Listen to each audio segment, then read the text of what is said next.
Hey, shop owners, welcome to the Garage Grit Live. I'm your host, Brad Herlock, co-owner of AA Shop Marketing, where we help independent auto repair shop owners turn their real repair shops into real world stories, into marketing or just marketing stories or operational stories that actually bring in the right people and have the culture for your shop that you need to find. So, all right. So today we're going to talk about a lot of shops that they separate this in their head, but the customers never do.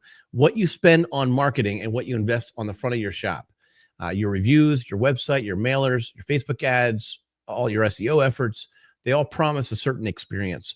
The second that phone rings or somebody walks through the door, the front counter either confirms that promise or breaks it. And when someone finds you online, reads your reviews, and decides to give you a shot, they're already kind of picturing the experience that they're hoping to get or expecting to get. And when the phone is answered, how you greet them or how you greet them when they walk in, how clearly you explain the recommendations, the costs, that's where the marketing and the operations just collide. And if those two aren't aligned, you're not just leaking car count, you're leaking trust. And so we're also building toward our December. Well, actually, this is building towards our December Shop Owners panel, where we're going to dig into the correlation between what you're putting into marketing and what you're putting into the front of your house, right? The front of your shop, the budgets, the training, the scripting, and how that's going to show up in your ARO, your retention. And I want you thinking that if a stranger walked into my shop tomorrow, would the front of my shop match what they saw online? Would the front of what they saw at the front of my shop match what they saw online on your Google profile, on your website, on your social media? All right. So if you're watching live, drop your name and your shop and where you're listening from. Put that in the chat. If you're catching a replay, give me a like. I'll leave a comment. Share this with another who's trying to connect the dots between the marketing spend and the front counter performance. And now that we've talked about what's coming on the Garage Grit podcast, let's real quick talk about what has recently been published. And because maybe you're not subscribed, you should have already been notified and have listened to those 2 new episodes, right? But if you're not subscribed and you're not getting the notifications when they come out, most of them are dropping on Tuesdays and Thursdays of every week, except for like holidays and whatnot. And so you might not even know how much gold was in Jeremy and Kristy's story. Those are 2 different people, 2 different shop stories. Tune into the Garage Grit podcast Origin and Impact series. And let's talk a little bit about what really clicked inside of these podcast conversations. All right. The first one's with Jeremy from BAT or Bat Boys in Branson, Missouri. And on paper, that starts like a very familiar story. Some of you are going to resonate with this. Dad built a solid, debt-free, word-of-mouth shop, but it topped out around $700K. And the landlord gave a curveball, forcing the decision as far as where the business was going to go next. Most shop owners in that situation might quietly downgrade the customer experience to save a few bucks. But in that episode, you're going to hear what Jeremy did instead. How one big, scary building decision turned into the dealer alternative brand that looks nothing like a mom and pop. And that's the case when you pull into their lot. That's the case when you walk in. And you're going to hear this tourism-heavy market. Picture these spring breakers, these summer tourists, these locals who need to get work done on Monday, all competing for the same space on the schedule. And in the podcast, Jeremy actually walks through the exact questions that his counter team asks on every call. So if you're in a tourism area, then you need to be listening to what Jeremy has to say. His counter is asking on every call, how they're deciding who they're for and which customers are the right choice and all those things. So you go listen to the episode, check it out. And it shows up in their Google reviews. It shows up in their ARO. I'm not going to give you out their invoice strategy or their loaner story here, but those are also 2 pieces to the whole picture. Again, go listen to that episode of Jeremy on the Garage Grit podcast, and you'll see how marketing and operations and marketing in front of house actually lock together. There's also a conversation, another episode with Frank and Kristy from F&L Tire and Service in Pennsylvania, and they didn't inherit a Well, nobody in neither of these stories inherited a shiny new building, but they took over a somewhat tired 5-bay tire store and with a car wash out back. And so in this episode with Frank and Kristy, Frank explained how he used long-term vendor relationships to buy himself some breathing room, and they slowly turned Just Tires into a true service brand. And while a simple shift in how they talk about tires completely changed the sales conversation. So I want you to listen to their story is two things. Number one, the way they changed a basic oil change into a paid structured car care package, and the decision they made about Saturdays. There's a moment where, by all conventional wisdom, they should have taken a sales hit, but instead something very different happened. Maybe I gave it away a little bit, but go check it out. Go listen to, and you'll learn about their customers' reactions. They'll learn about how the front of the shop matched the promise that they were making. On top of that, Kristy at the counter has become kind of part of the brand in a way that you can't fake.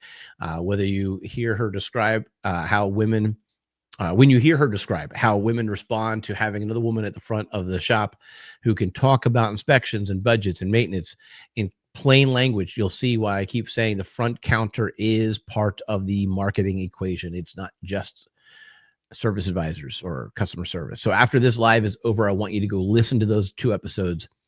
All right, with BAT boys or BAT boys in Branson and F&L and Tire in Pennsylvania, and pay attention to the building, the bay count, the hours, the loaner cars, the way they talk about money at the counter.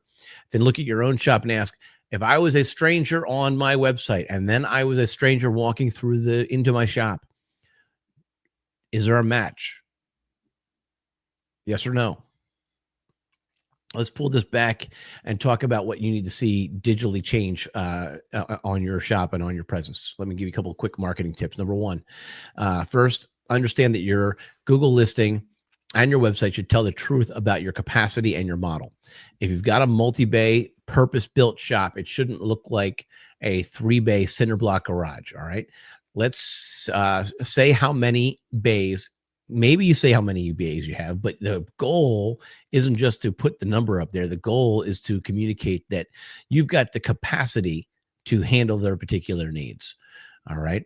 If you've got loaner cars, feature that. You've got the capacity to help them to not have the inconvenience of waiting. Put the photos out there. Put the copy out there. If you're closed on weekends by choice, explain in one simple sentence so you can attract the people who respect it instead of the people who fight it. Build at least one page or section around your main differentiator. All right. Now, so many shops use the phrase, dealer alternative. That's fine. It's a fun, catchy phrase. Use it, but prove it. Prove it with social proof. Prove it with pictures on your website, in your profile, and then by all means in person at your front counter. All right. For Frank and Kristy, it's the car care package and a clear, family-friendly in the front of counter experience. Those things should have their own paragraph, their own headline, their own call to action, and not just a passing mention. Third tip, all right, treat technician recruiting as a story, not as a job posting. I really like the way that's worded. I want you to think about that. Think of it as a story, not a job posting. All right. Now, both of these shops use schedule and culture and stability as hooks to try to find new people. If you want good text to find you, your careers page should read more like this. Here's how many bays we have. Here's how we schedule. Here's what a week in this shop actually looks like. Again, you're telling a story. You're walking them through so they understand how it is to work there.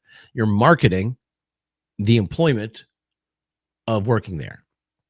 Maybe even have a video, real photos. Don't just do, we're hiring a mechanic, level A, X, between a pay range of X to Y.